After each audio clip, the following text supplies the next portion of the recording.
साथियों, एक बार फिर आप सभी का स्वागत है हमारे YouTube चैनल मैथ्स क्लास में। इसमें हम कक्षा 10वीं के प्रश्नों को हल कर रहे हैं। अध्याय 2 चरों का रैखिक समीकरण प्रश्नावली 2 के चौथे प्रश्न को हम हल कर रहे हैं, जिसमें समीकरण दिए गए हैं और इन समीकरणों को हल करने के लिए कहा गया है दिए गए चरों के लिए हल कीजिए। दिए गए चरों के लिए मतलब x और y के चरों के लिए x और y के लिए मान निकालने के लिए कहा गया है।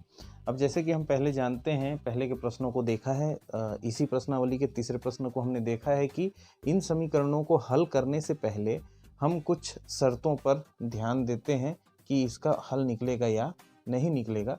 तो अभी मैं यहाँ करके नहीं बताऊंगा, सिंपल सा स्ट्रेटजी है।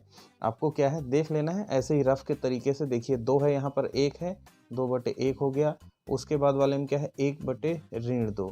तो यहीं से बस इसी 2 का आप तुलना करने से ही क्लियर हो जाता है कि देखिए ये दोनों बराबर नहीं है। इसका मतलब क्या होगा, इसका उत्तर निकलेगा। ठीक है, ज़्यादा कुछ करने की ज़रूरत नहीं है, ना इसको लिखने की आवश्यकता नहीं है, ये केवल हमने रफ किया था। अभी क्या है, अब इसको हल करेंगे क्योंकि हमको पता चल गया कि इस समीकरण का हल निकलेगा। तो इसके पहले वाले प्रश्न, चौथा का ही पहला प्रश्न को हमने दोनों विधियों से हल करके देखा था, विलोपन और प्रतिस्थापन से। अभी यहाँ भी हम दोनों विधियों से हल करके देखेंगे। जिस विधि से भी आपको लगता है कि उसका उत्तर लिखना है, आप उस विधि का उपयोग करके लिख सकते हैं। हम यहाँ पर दोनों विधियों से आपको हल करके दिखाएंगे। तो पहले हम हल करते हैं प्रतिस्थापन से। प्रतिस्थापन विधि से ये जो समीकरण है मैंने नंबरिंग कर दिया, ये 1 और ये हो गया 2। आप हल करते समय प्रतिस्थापन करके इन समीकरण को लिख के उनका नंबरिंग करेंगे।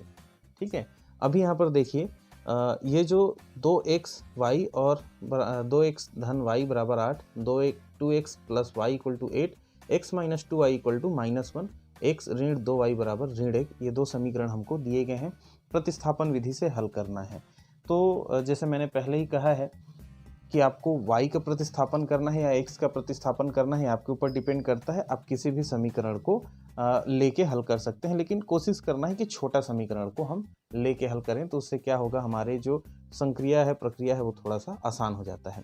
खैर, अभी यहाँ पर देखिए हमने प्रतिस्थापन विधि और भी देखे हैं पीछे, तो अधिकतर हमने x को प्रतिस्थापित किया है। अभी हम यहाँ क्या करते हैं, y का प्रतिस्थापन करके देखते हैं कि y का प्रतिस्थापन किया जा सकता है या नहीं किया जा सकता।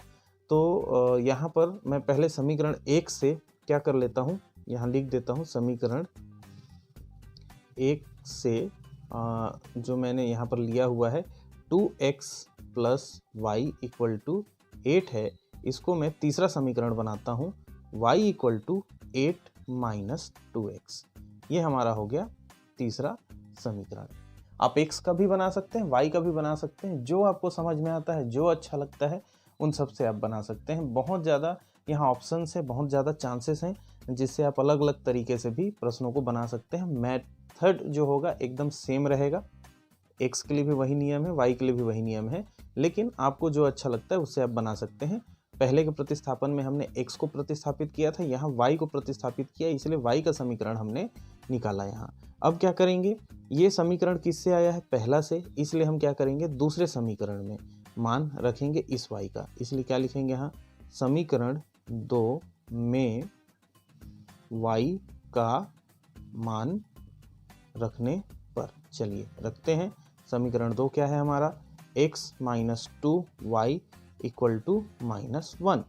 तो यहाँ y की जगह पर हमको क्या रखना है, x माइनस 2y की जगह रखना है 8 माइनस 2x इक्वल टू -1।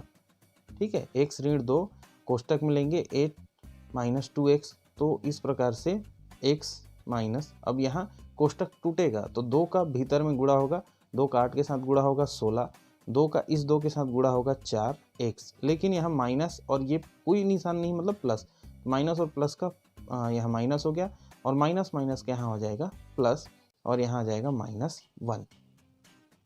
अब देखिए x वाली संख्याओं को या x वाले पद को एक और बिना x वाले को दूसरी ओर हम रखेंगे, पक्षांतर करेंगे। तो यहाँ क्या है, x है प्लस यहाँ पर है 4x, और इधर क्या था, -1 था, ये ट्रांसफ़र होकर इधर आ गया, तो ये माइनस था, इधर आके प्लस हो गया, और ये हो गया 16। चलिए मैं यहाँ लिखता हूँ।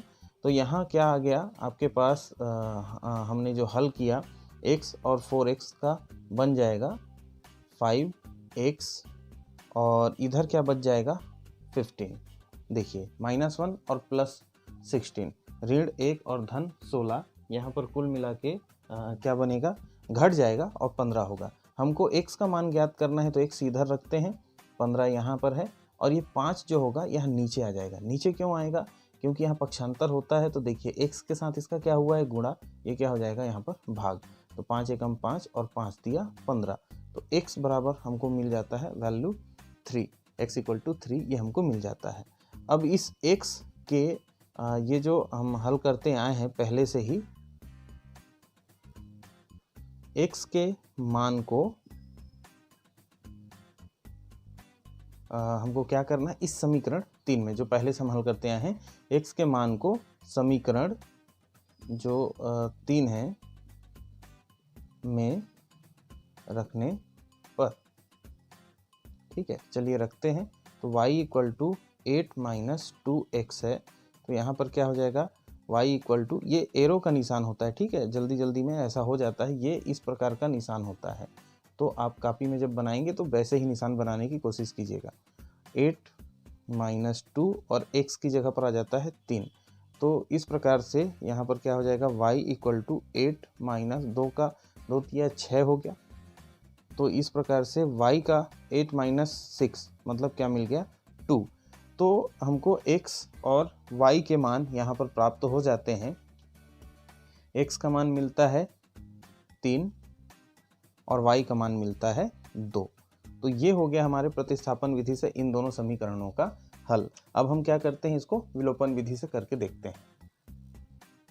तो यहाँ पर विलोपन विधि के लिए मैंने समीकरण को फिर से लिख दिया है, नंबरिंग यहाँ पर है।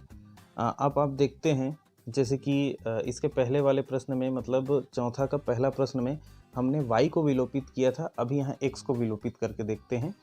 तो सबसे पहले देखिए, ये समीकरण 1 में x के साथ कौन सी संख्या है 2, और समीकरण 2 में x के साथ कौन सी संख्या है, कोई संख्या नहीं है, मतलब 1 है। इसलिए हमको क्या करना है, इन संख्याओं के अनुसार समीकरण 1, इस समीकरण 1 में x में कौन सी संख्या है, कोई नहीं है, मतलब 1 का, तो एक समीकरण 1 में 1 का, और समीकरण